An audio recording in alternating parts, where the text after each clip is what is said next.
Alright, here's my follow-up video to the previous one that I did on the Cobra 2-inch drag pipes after I had those put on. Since then, I've put the front fender back on. I took that off, had that blasted, and I sprayed that. Also, I had to take the fork tree off. I had to have the steering head bearings done on it, put new bearings in.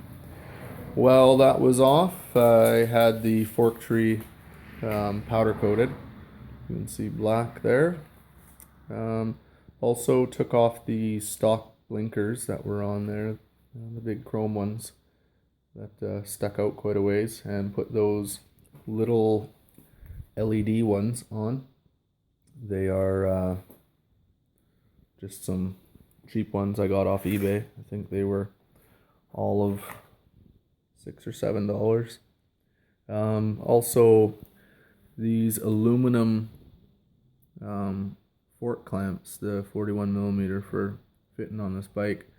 I got those, and they're not really meant for these kind of blinkers. So what I had to do was, they're solid inside, so I had to drill out from here over to here inside for the wire to go around the fork clamp. Actually, it was pretty easy. It's made out of aluminum, so it drills really easily. Not too hard to do, and looks all right. Actually, I'll turn them on here. They're flashing a little bit fast. They'll be flashing even faster because I got another pair on order for the back to take those ones. I don't really like them, the ones I put on the back. But I got a couple resistors, I think that's what they're called anyway, on order for the front and back, so to slow it down, make it look proper.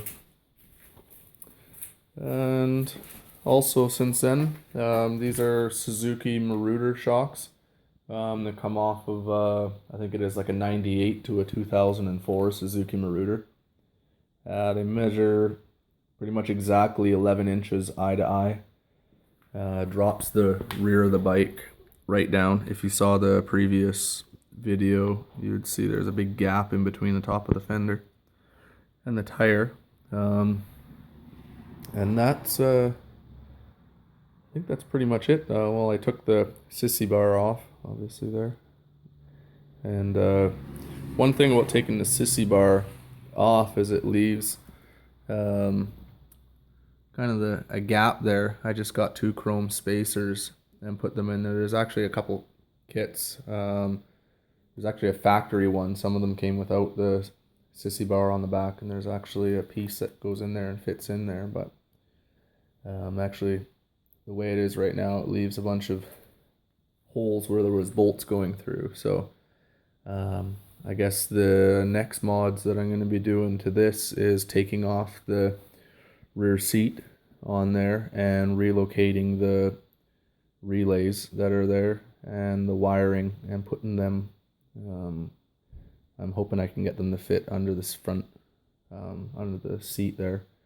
And then I'm going to be taking the rear fender off and cutting out a couple of the raised pieces that the seat sits on, and going to weld in some pieces underneath, and then I'm going to fill it smooth and just have a solo seat with a smooth fender, and I'll see how that goes. So yeah, that's about what I've done so far. I'll post a new video after, once I've taken the rear seat off and finished the rear fender. Also this, what you call this bar here that goes down, the foot peg is on. That bar is gonna be coming off as well. So yeah, once I get her done, I will post the next video. But for now, that's how she looks.